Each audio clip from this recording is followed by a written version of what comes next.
We obviously had something in common. Well, you were up north, weren't you? He was commercial fishing at that time. Yeah. And I think it was because he was the only commercial fisherman I knew that said, we have to change our way of fishing, or we're going to run out. Yeah. And he told me, he was on spanner crabs at the time. Ah, yeah. And he said, probably with the exception of spanner crabs, he said you can drop a pot down anywhere you like, or they used a cage, sort of a flat platform. Yeah. You could drop one of those anywhere you wanted in Harvey Bay and you'd get spanner crabs. He said, I don't think you'd ever wipe out spanner crabs. Yeah. It was only a couple of years later, and they were putting quotas on spanner crabs, and now you've got to go looking for them. Yeah. It just shows you how depleted our The same thing went when they were fishing for bream in the winter time. They'd come up the Burnett to breed, and the usual story was you never wipe out bream. My grandfather fished them, the father fished them, and all the commercial fishing. You never wipe them out. Now if you get a photo of a bream, you take a photo of it. You catch one, you photo it, go for it.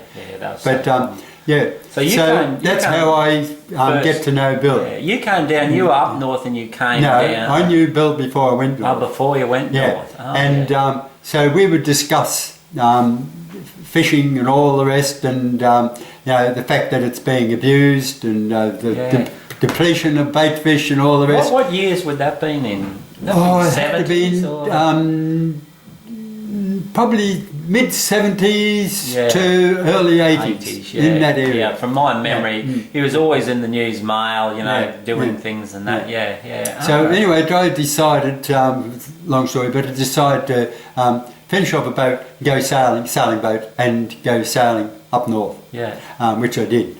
And I was going to go to the Solomons. Long story, I cut short again. I ended up being at the right place at the right time, which is my whole life story. Yeah. And there was 3 people who got a lease on Fitzroy Island. It was an old military lease during the war.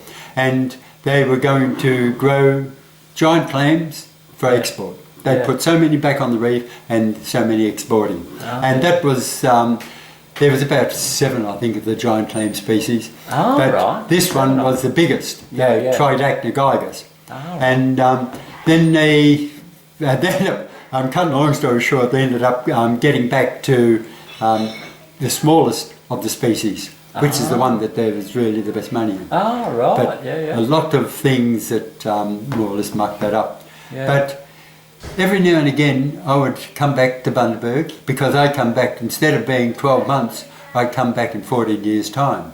So anyway, when I'd come back, I'd drop in, and the first time I come back, I'd bumped into Bill again. And Bill said, you've been away for a while, hey, what's it like up there? You're back from the Solomons? I said, I never got to the Solomons and all the rest, and I told him about getting involved with this hatchery and the research and all the rest on the marine life, and I said it just suited me, and I said, and I explained the whole thing, breeding clams and all the rest. And he said, that sounds fascinating. I would love to do something like that.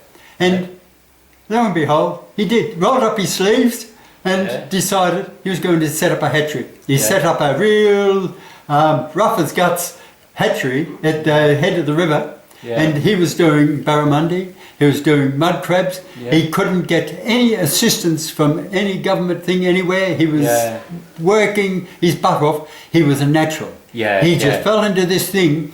Had he picked a different time, a different era and all the rest, he would have been absolutely a genius at marine ecology and hatcheries. In this era or something. The whole thing, and he agreed with me wholeheartedly that what you've got to have is not aquaculture, it's hatcheries. You've got to put back something. You can't keep taking and taking, you've got to put something back. And so that's how we got there. And every time I'd come back, we'd have another chat about the whole situation in the fishing industry. And the abuse of fishing, the amount of stuff. But anyway, in the end, he just couldn't keep going because there's money going out, nothing coming back in. And he had thousands of mud crabs and things like that. He just let them go in the river. So he bred them quite successfully? Bred them, no trouble at all. He's doing barramundi.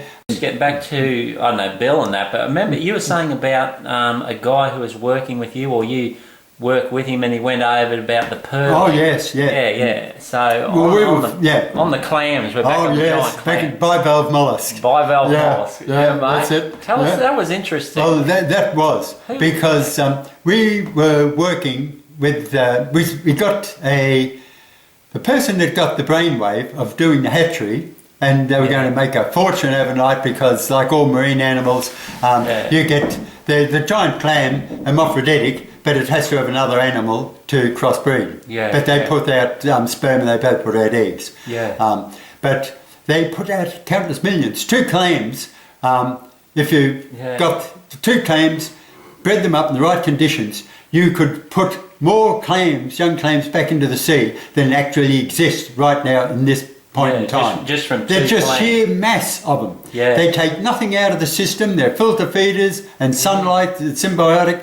The perfect animal for protein. Yeah, you were saying about the sunlight too, Paul, which I thought was interesting. It works on the same principle as the coral and a lot of sponges. It's a symbiotic thing. It's a zooxanthellae algae that they take up into the mantle of the clam. It gives them that colouring and that. So that gives them that colour. So and they use the waste product, amino acids, of the clam. And the clam, it filters out. This is interesting. They're fascinating, these giant clams. But they filter out the algae and different things out of the water, which is food for them.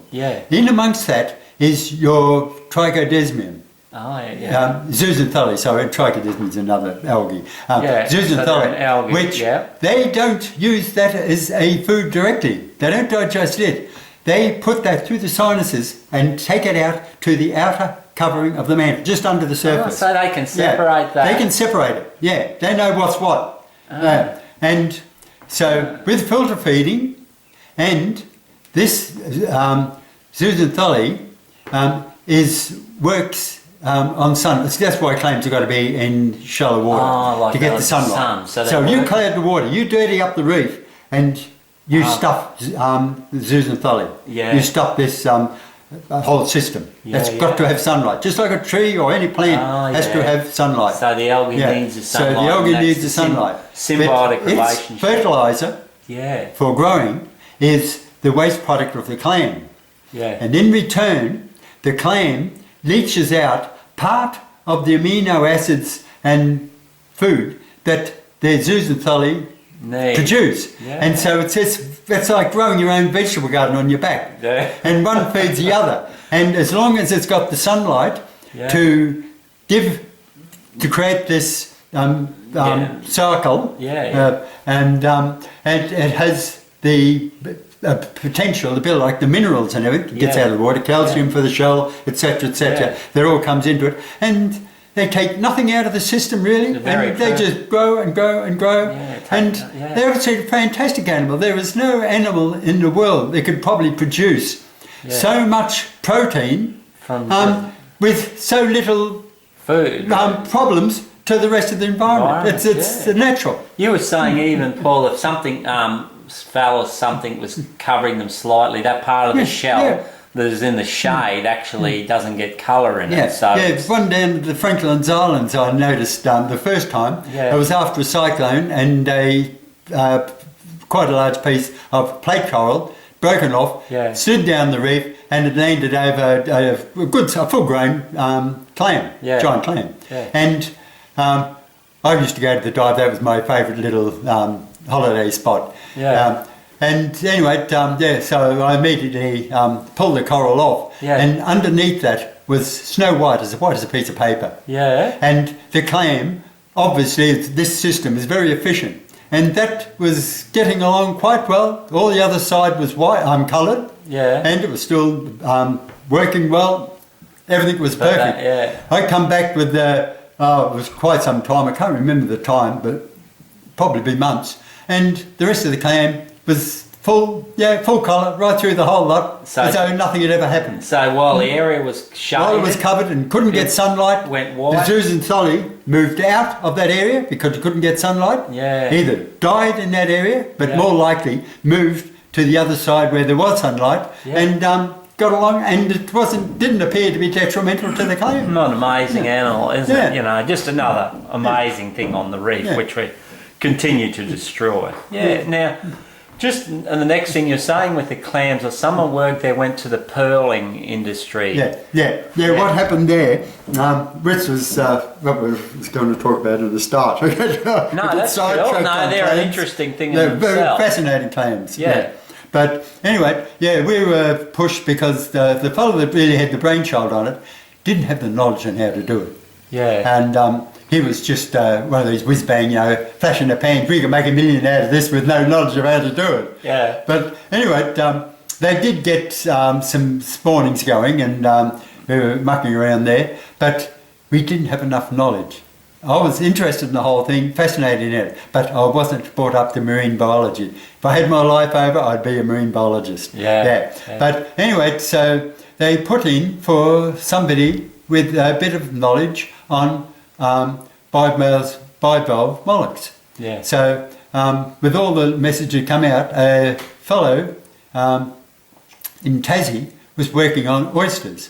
And so he wanted to get out of Tassie, too cold and wet and all the rest, and so he put his name down, got the job, so he shipped it up, and he knew what he was talking about. And he knew that you couldn't just feed the clam on as a larvae on in the early stage of its growth on just ordinary algae and all like that. You had to have cultures, and you had to really technical and build up certain cultures. That symbiosis happening, sort of.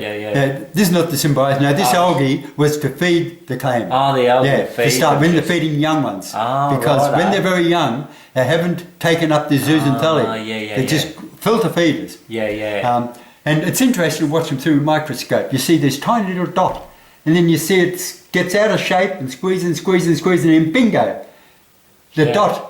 The other one turns into, there was just a lump on the side, turns into a thing. Another one joins, another join. All these cells joining up to make an egg of the thing. The cell division. Fascinating. But anyway, so he got the job, and we then there was a place in Tassie, the only place I know of, in Tassie, where they actually produce cultures of different things for this type of thing. They have it for oysters and just about all bivalve molluscs. But anyway, I can't rattle off the names. I do in the back of my head, it'll take too long to bring them forward. But anyway, so you bring those up, they just get them in a little bottle sort of thing. So and then you've got to sterilise the water and everything, because if you've got any other natural bacteria or algae, they could bloom and take over. So you've got to nuke the water, so you've got very sterile water.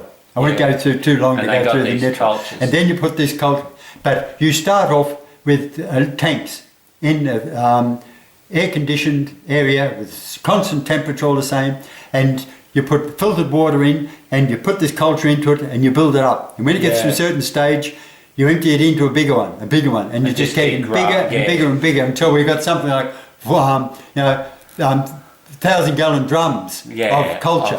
And then you feed this back into the raceways where you've got all your eggs and everything running in the eggs, and that's what you feed them.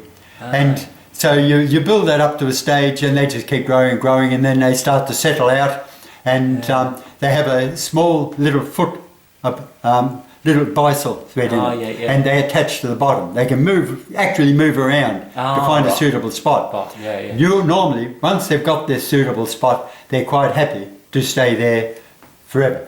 The Trigachnogaigus, the biggest of the giant clams, after a given time, that attachment drops off. And it's their own weight that keeps them in that spot, because they get quite heavy. The heaviest I think is about 500 kilos. Really? How old do they grow, Paul? I don't know for sure, but the hair story is about hundreds of years, but I think that 80 would be a very old one. And they only get to a certain stage, and then they get thicker and thicker and thicker in the shells, and the shells are getting about thick. They get that thick, really thick. And 500 kilos. Well, we had one that died.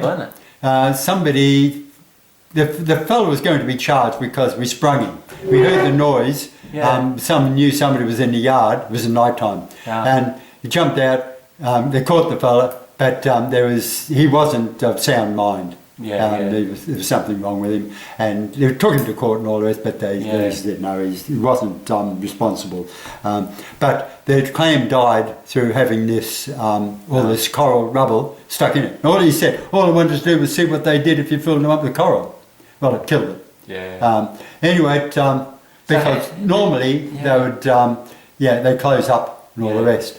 How did did you say there was one fella who was with yous ended up the guys from Western Australia? I haven't got to that yet. Yeah. Let's go back to clams again. Yeah, right. But anyway, and we had to get it out of the tank. We couldn't get the backhoe inside the yard. We had a backhoe on the front. And we had to nip down a young tree, sapling.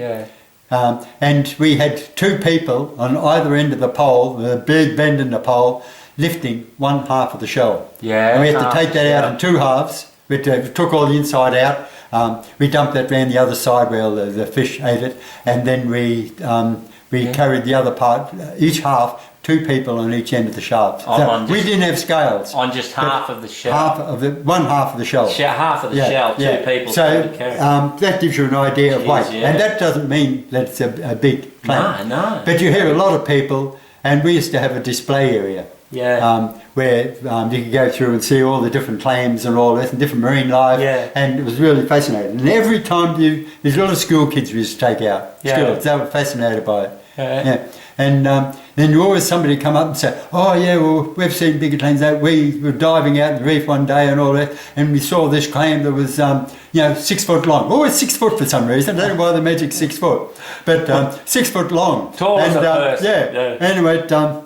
I said, no, it wouldn't have been 6 foot. And they said, oh yeah, it was 6 foot there, we were diving looking at it. And I said, well, put it this way. I said, we've got about a third magnification in water. And my height, my 6 foot is about my height. And so I'd put my hand on the side of the tank and I'd go, right, now that's about 6 foot, give or take an inch. I said, now you add another third to that. I said, I can't reach that. And I said, is that how big it was? He said, oh no, wasn't that big? Well, I said, underwater, that's what it would have looked, that big. What are you saying? It's got third magnification for? So with the magnification underwater, they're not 6 foot. They don't go to 6 foot. But for some strange reason, 6 foot was a magic number. Does the optics underwater make it appear bigger? Not bigger. Yes, they do. Yeah, well, not good for sharks, well. That's right. Yeah. They look bigger. And then, of course, every shark gets bigger every time you tell the story. It could be the fear as well of making them. Anyway, I've got to get back to... oysters, the pearls. Yeah. Anyway, so we branched off into different issues and that. We did a bit on barramundi, we did pearl shell, and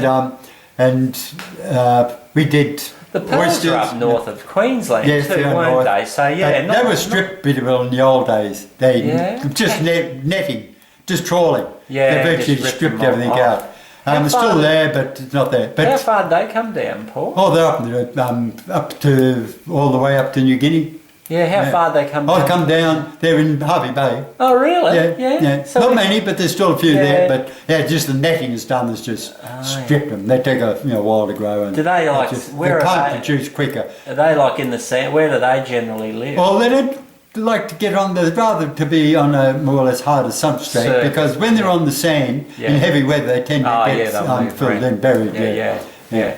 But, so we're talking about the basically the things that create pearls and shells. So anyway, so one thing and another, I was quite happy to die on the island because just the marine life just fascinated me the whole way it just ran. Yeah. But anyway, I'll get off for a bit, get back to another mollusk, which was the pearl shell. Yeah. And so we had raised a few of those, quite a few, but we were only big enough to be a hatchery. Not big enough to grow out, and growing them out, putting them out in the wide was a lot of red tape involved. We were going to do one lot, and for the Japanese market, and to eat, and for aquariums. We had inquiries all over them. Fantastic little animal for aquariums. The small one, multicoloured, and fantastic, easy to breed. Yeah. And so we were going to do that. And then somebody was creating a few problems in the area of stuff breaking loose and becoming shipping hazards. So by the time we got around to that, we had a reef, Arlington Reef, that had been stripped by crown of thorns. And so we got a lease on that area to grow, because you had to have nets around, otherwise the parrot fish and every parrot fish in creation would be there feasting on them. So you had to get some protection. We bought the netting and all the rest, which was old Irukanji net. But then, before we even started, thankfully, they said there'd have to be $1 million insurance on that in case it became a shipping hazard.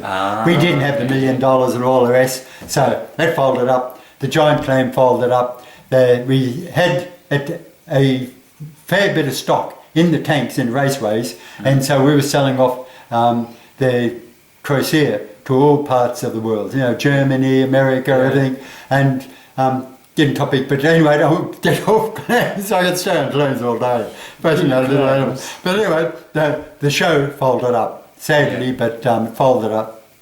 And it's interesting, just before it, don't sidetrack myself again, just before it folded up, entirely, our head biologist, back to Irukanji Jellyfish, our head biologist decided to go to the World Aquaculture Conference, which was in Thailand, Bangkok at the time. And he said, why don't you come along? And I said, well, look, they've still got tanks and everything here. The water's got to be pumped up and filters cleaned and all the rest. And he said, the owner of it can do that. That's his problem. It's going to close up anyway. No, come along with us. Do it. So I did. And I'll cut this one short. But the thing that I found most interesting in the whole lot, on every facet of aquaculture that was there, and there was all types of aquaculture, the thing that was the most important is, how do we stop bacteria, disease? We all have problems with disease. And from that day on, I have told so many people, aquaculture is a license to breed disease. And what has just happened? White spot. And once they're in, and if it gets into the wild, in the natural, all these aquacultures have problems. And I'm very much against aquaculture as such, but I think that the answer is hatcheries. Put the stock back into the sea and let it grow naturally, feed itself on what is fed naturally, and you won't have any waste, no waste problems and all that. Aquaculture you can probably get away with if you were doing pearls. No, not pearls. Sorry, it wouldn't be pearls. Doing oysters or things like that in a confined area. That are generally filter feed. You put scallops, you can do it. Because you put them in one spot and they stay in one spot. But but they don't fish have waste. They're just filter feeders. Right. Again, they take nothing out. Well, why don't they do things like that, you think? Because there's not enough money in it for a start. Somebody has to pay the bill. And there isn't anybody in government that's got the brains and knowledge or anything to sit down and what you need is a few marine biologists in government. The government hasn't got a clue. No, they haven't got a clue. They've never got a clue. You might as well talk to a brick wall. I know. You've tried for many years. God, yes. Ad nauseum. It's sad because in the end the price of these things is going up. Tourism and mining. Oh, I'll tell you. We could have... But anyway, I've got to get back. Get back to those pearls. Get off. That's all right. Get off on the That's all right. We can cut and chop this video. Right, Anyway, so I followed it up. We come back from there. And just before that, our head biologist said, okay, I've got to get another job. I'm going to stay in this. I'm interested. My forte is bivalve mollusks. So at the time, Paspali pearls, Western Australia, who by that time had got Paspali pearls back to being Australian owned, not Japanese controlled. Anyway, Paspali, full marks, he had the brains to realise that if he kept taking stock from the wild, he was going to run out and he's going to have a multi-million-dollar system go down the gurgler because he'd run out of stock. and he decided what he had to have was somebody to set up a hatchery and restock all this area. As he's taking pearl shell out, put more shell back. So he put in a message in aquaculture paper, whatever it was, Australia-wide, or worldwide for all I know. And our head biologist got the job. I can go through all the rest, but obviously it took a while and he was waiting, and he did it just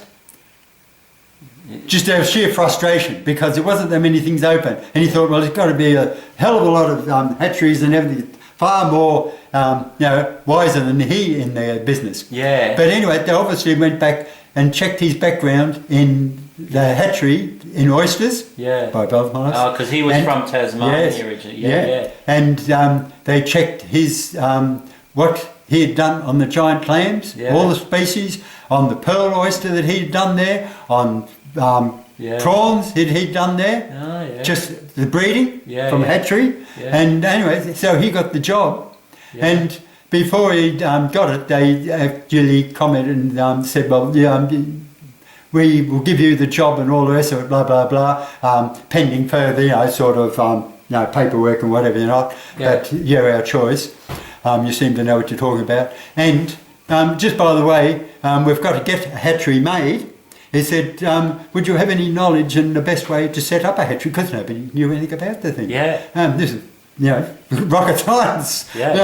Anyway, he said, oh, well, this will better my chances of getting it, he's telling me. So he got it there and did an absolute fantastic job. Bird's eye view, the whole layout of what a hatchery would need for that job. Where we had the algal culture area all separated, so all your algae and that were all there in sterile conditions. Where you had all your microscopes and everything, and where you had water coming in here and drain water going out there, the whole lot. It's really, you don't just go in the shed and do it like Bill Proctor did it, and you get away with it. But when it is done properly, really high tech.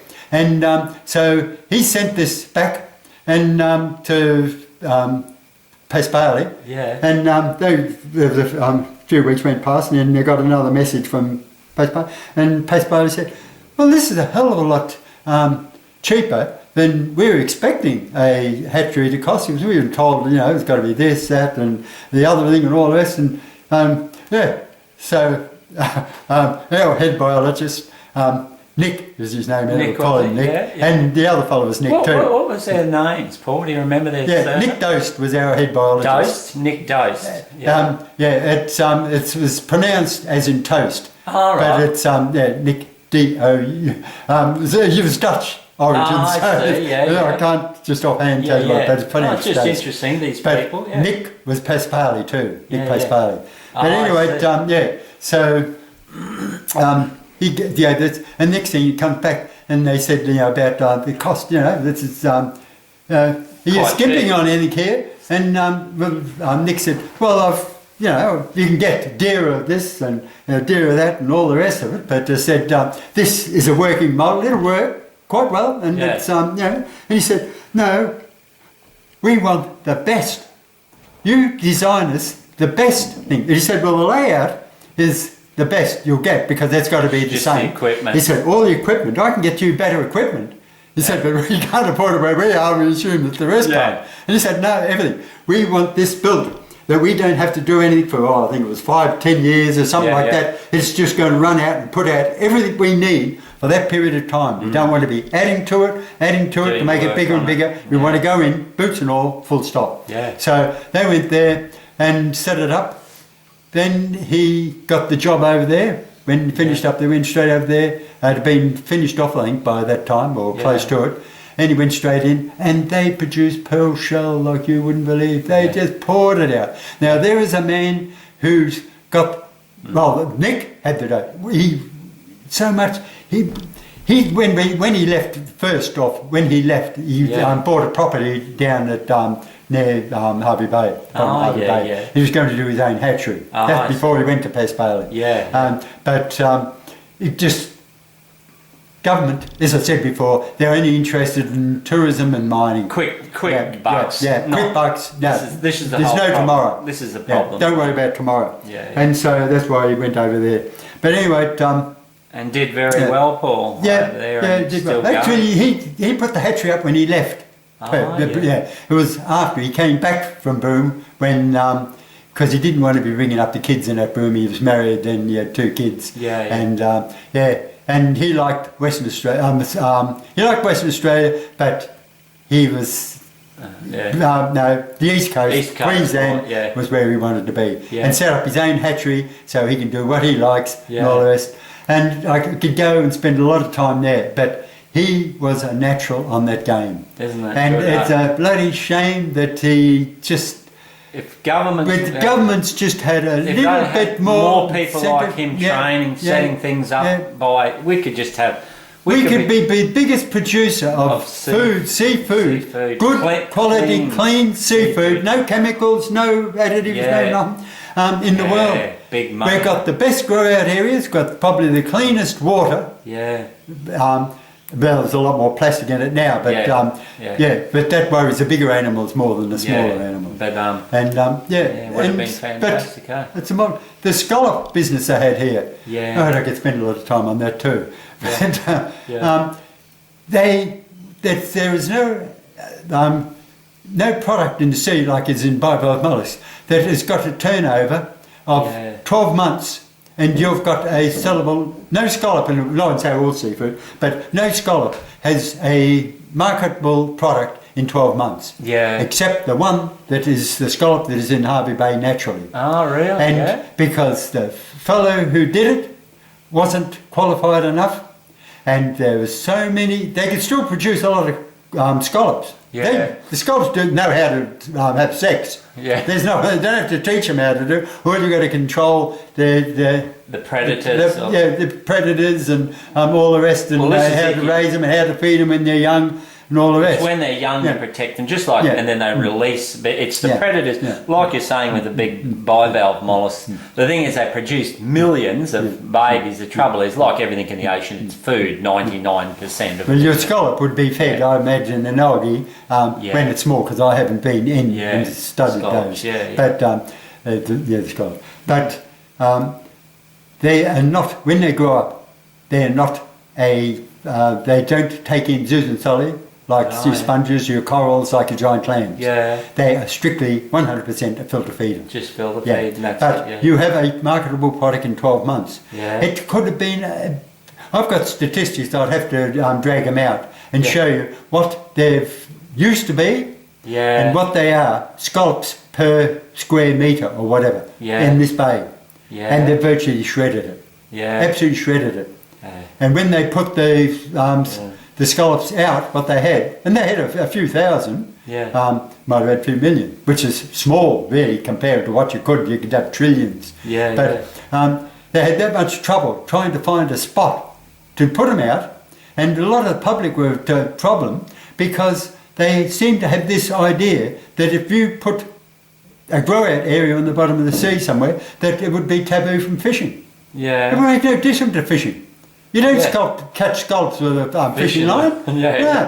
But so they were against putting them out. So many people were against it. Really? Where it was going, And then they had to have the coordinates of where it was, because it's no good putting them out and trawlermen, fishermen, just cleaning them up. And it seems that's what's happened anyway, because they've virtually got nothing out of it, because just by sheer chance, trawlers going through just happened to be dropping their nets and cleaning their nets or something as they went through, because they knew the coordinates better than anybody else. Yeah, and they just cleaned them all up. Stripped it. Nobody got paid for it, so you're not getting paid for your work, you're going to go broke. So it folded up. If Nick had that project and you could get the government to get a brain transplant into the government and saying, okay, you have a multi-billion-dollar business here. Yeah. All you've got to do is just give us an area to grow them out. Yeah. And a taboo area. No trawler is allowed to be in that area. Yeah. Unless you pay your fee to fish that area. Yeah. Now, like this is how they were going to make it. Do that in Canada and some parts. This is how they were going. A lot of the trawlers complained and said, well, we don't want to pay money if we can you to go out and get them for nothing. He said, you are not going to get them for nothing because you're not going to get any. There isn't any there. This is the thing is, people, well, hey, Paul, in the bottom line, they never factor. They think everything from the environment is free.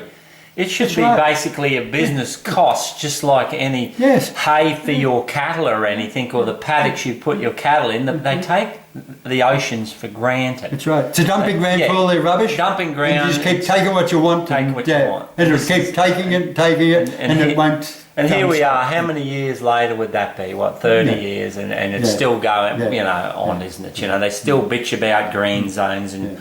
Politicians have a whinge every time there's going to be a... Now, you've got to get more brains into politics. Oh, well, because they're the ones that make the rules. Best of luck there. Trouble. Yeah, well, that's where there's... Yeah, we don't need luck.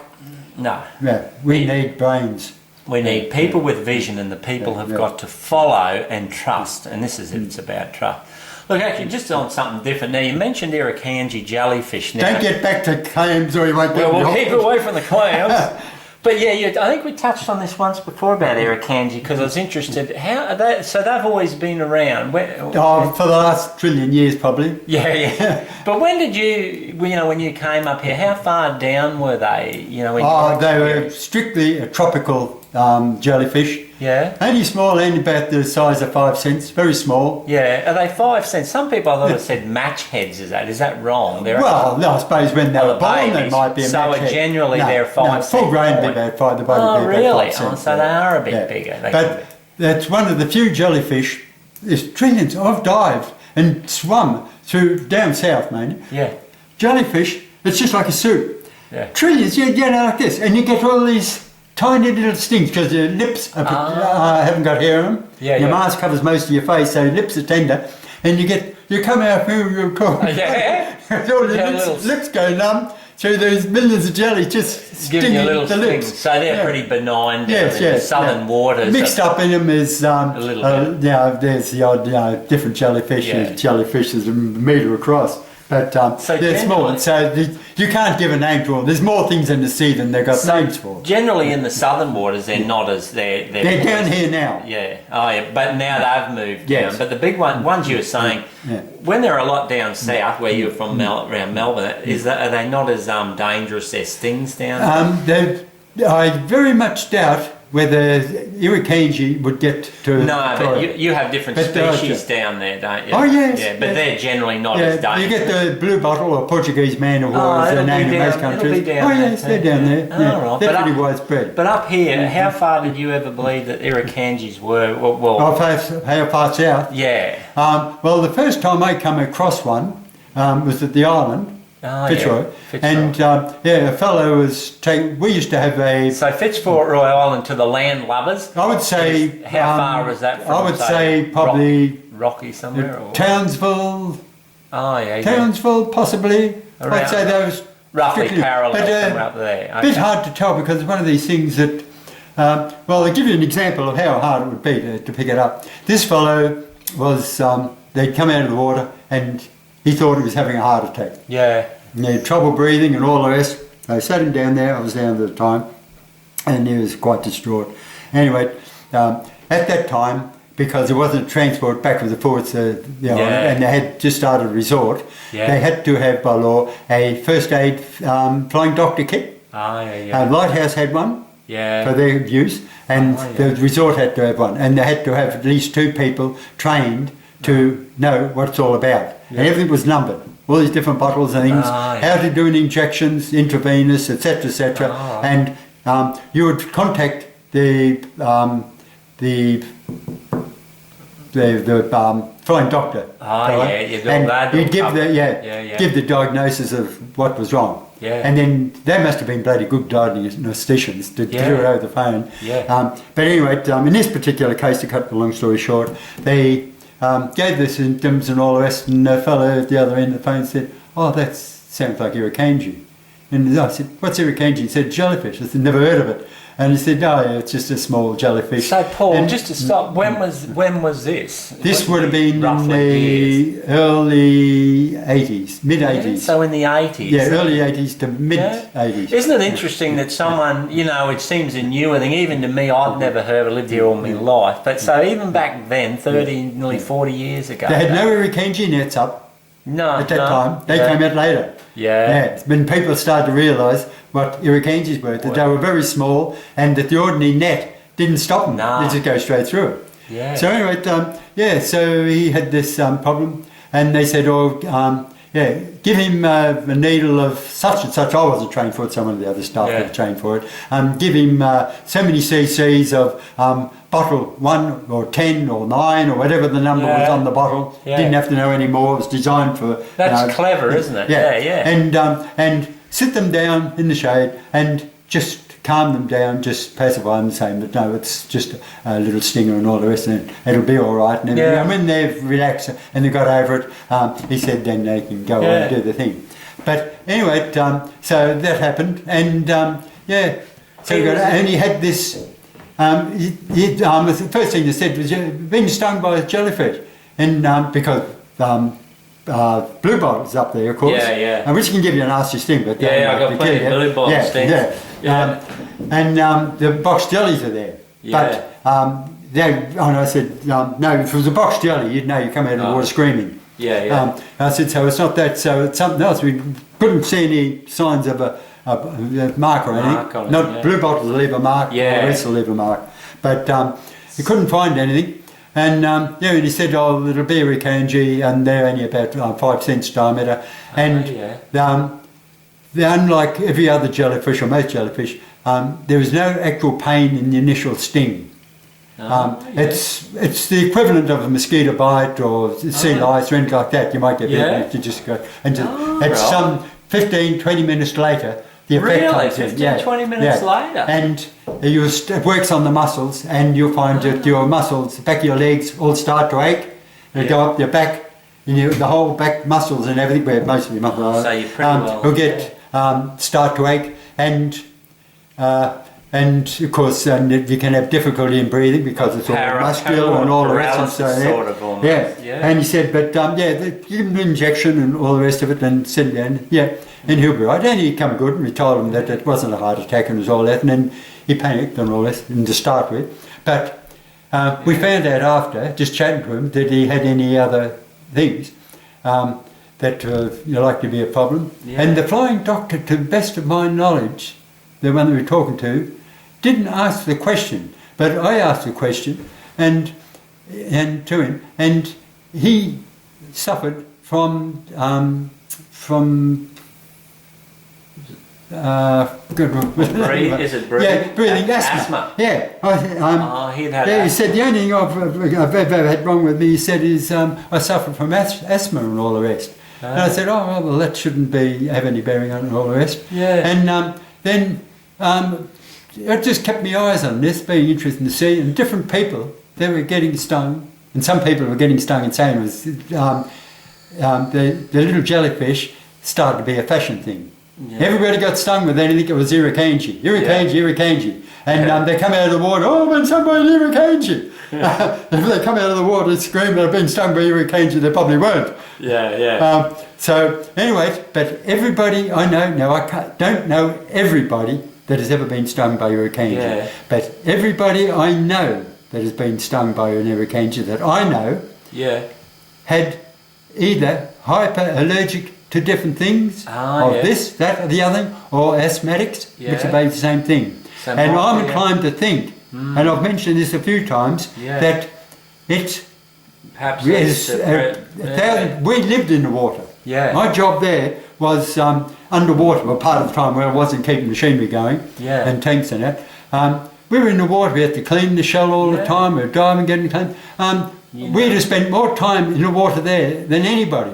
But suddenly a fellow, out of the blue, been there 5 minutes and gets stung by Irukanji.